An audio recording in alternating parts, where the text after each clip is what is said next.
The hospital room fell silent except for the rhythmic beeping of machines, as Kat Morrison stood frozen between two hospital beds, her trembling hands clutching discharge papers that could only save one life. To her left lay Leslie, her childhood best friend who had stood by her through every heartbreak and triumph. To her right, Eva, the woman who had shown her what true love felt like for the first time in her 32 years. Both women were dying, both needed the experimental treatment, and Kat held the power to decide who would live and who would die. Hey everyone, if this story grips your heart the way it's gripping mine, please hit that like button. Share this video with someone who needs to hear this message, and don't forget to comment below with your thoughts. Also, make sure you're subscribed to Trillionaire in Love because we dive deep into stories that matter, stories that change us. Now, let's continue with Kat's impossible choice. 3 months earlier, life had seemed so simple for Kat Morrison. She worked as a hospital administrator, lived in a cozy apartment with her cat, Mr. Whiskers, and spent weekends hiking with Leslie, her best friend since kindergarten. Leslie Chen had been the constant in Kat's life, the person who held her hair when she was sick, who celebrated every promotion, who never missed a birthday. Their friendship was the kind that people envied, built on decades of shared secrets, inside jokes, and unconditional loyalty. But everything changed the night Kat met Eva Rodriguez at a medical conference in downtown Seattle. Eva was a brilliant neurosurgeon, confident and passionate, with eyes that seemed to see straight through to Kat's soul. Their conversation over coffee stretched into hours, then days, then stolen moments between Eva's surgeries and Kat's administrative duties. For the first time in her life, Kat understood what people meant when they talked about finding their other half. The complications began when both women started showing symptoms of Hartwell's disease, a rare genetic condition that affects the nervous system. The irony wasn't lost on anyone that Kat, who had spent years managing hospital resources, now found herself at the center of a medical crisis that would test every relationship she held dear. Leslie's symptoms appeared first.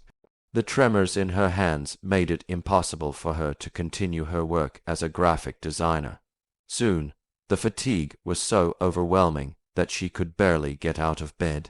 Kat spent every free moment by Leslie's side, researching treatments, consulting with specialists, refusing to accept that her best friend was slipping away. 2 weeks later, Eva collapsed during a 12-hour surgery.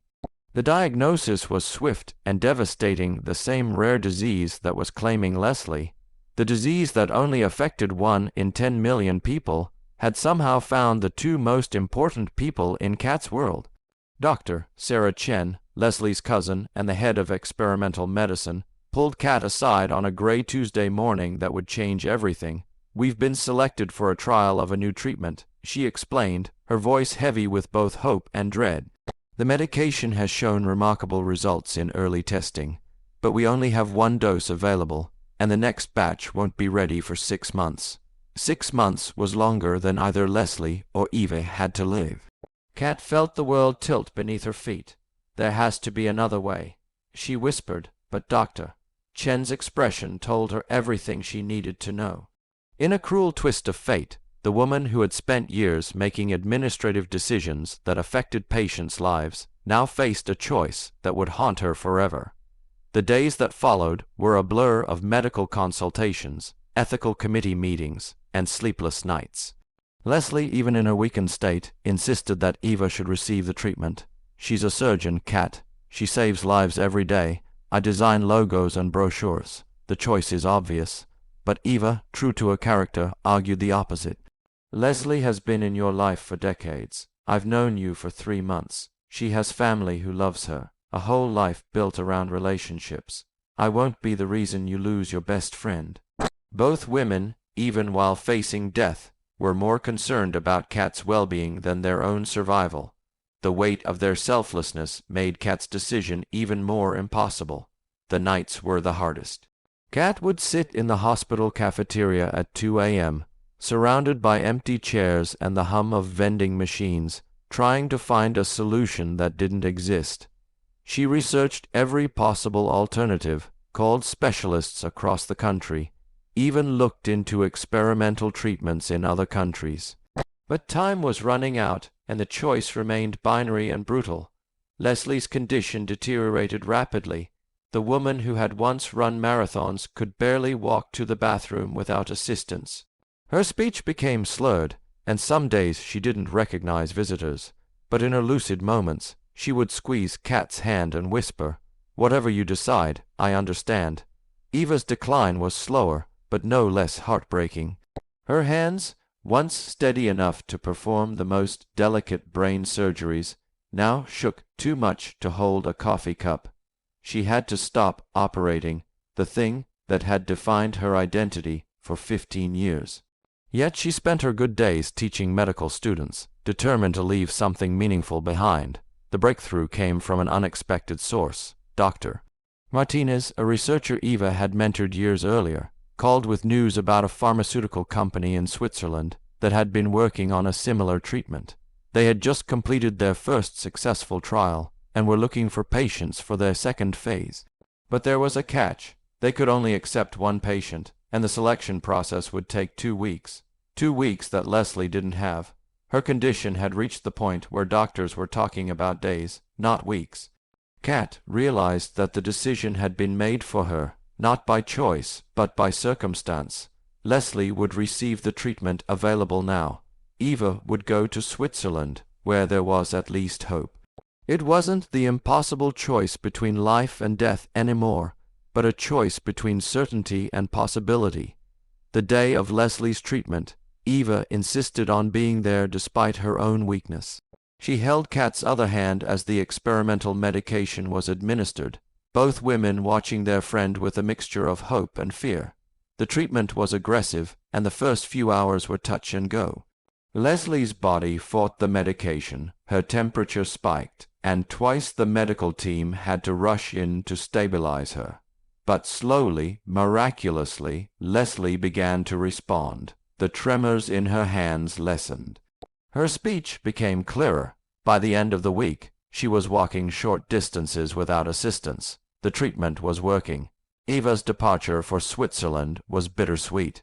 She was stronger than Leslie had been, giving them hope that she could survive the journey and the experimental treatment. Kat accompanied her to the airport, both women knowing they might never see each other again. "I need you to promise me something," Eva said as they waited for a boarding call. "If this doesn't work, if I don't make it back, I need you to know that meeting you was the best thing that ever happened to me.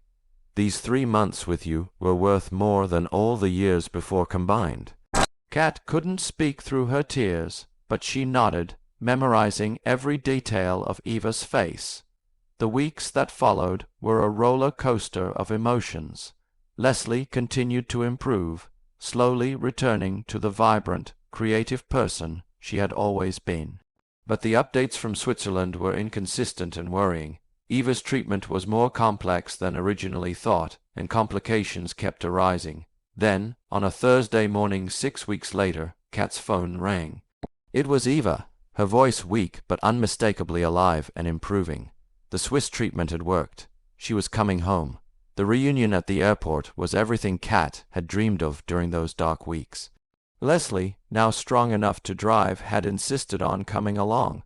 The 3 women embraced in the terminal, tears streaming down their faces, understanding that they had been given a gift that few people receive a second chance. The experience had changed all 3 of them profoundly. Leslie started a support group for people with rare diseases, using her graphic design skills to create resources and awareness campaigns. Eva returned to medicine with a renewed passion, specializing in rare disease research. And Kat left hospital administration to become a patient advocate, helping other families navigate impossible medical decisions. But perhaps the most significant change was in their relationships. The crisis had revealed the depth of love and sacrifice that existed between them. Leslie and Eva, who could have been rivals, became close friends, bonded by their shared experience and their mutual love for Kat. They understood that love isn't a finite resource, that Kat's love for each of them didn't diminish her love for the other. 6 months later, As Kat sat in her new office helping a family facing their own medical crisis, she reflected on the choice that had nearly destroyed her. She realized that the real lesson wasn't about the decision she had to make, but about the love that surrounded her throughout the ordeal. Leslie's willingness to sacrifice for Eva, Eva's insistence that Leslie should be saved, the medical team's dedication to finding alternatives, all of it had shown her that even in the darkest circumstances, human compassion and love find a way to create miracles. The story could have ended in tragedy. Instead, it became a testament to the power of love, friendship, and the refusal to give up hope even when hope seems impossible. Sometimes the gates we think are barriers are actually doorways to something better than we ever imagined. As I finish this story, I'm reminded of how precious our relationships are and how quickly everything can change. If this story touched your heart, please take a moment to like this video, share it with someone who needs to hear this message of hope, and comment below about a time when love helped you through an impossible situation. Your stories matter, and they inspire others who might be facing their own impossible choices. And if you're not already part of our Trillionaire in Love family, hit that subscribe button, because we're here to explore the deepest, most meaningful aspects of human connection. Together, we discover that love really can conquer all, even when the gates seem firmly closed against us. Remember, beyond every gate lies another path, and sometimes the most beautiful journeys begin when we think all hope is lost.